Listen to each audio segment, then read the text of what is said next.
Welcome to the Genius Factory. Enjoy the video.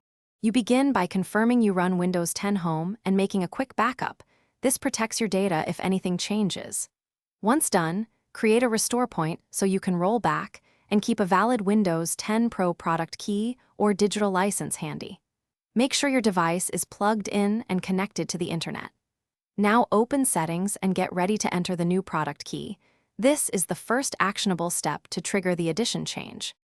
You now navigate to Settings, Update and Security, and open Activation to change the product key. This is how Windows recognizes the Pro upgrade path. Once you enter the 25-character key and hit Next, Windows will validate the key online and prepare features for installation. Make sure to follow prompts and accept any license terms. If Windows asks to restart, do so. The system will complete configuration during reboot and migrate home settings into the Pro Edition automatically. Finish by confirming activation status under Settings. Windows should list Windows 10 Pro and say Activated.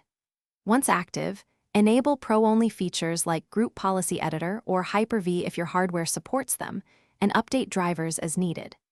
If activation fails, run the activation troubleshooter from the same page, sign in with the Microsoft account tied to your digital license, or re-enter the key.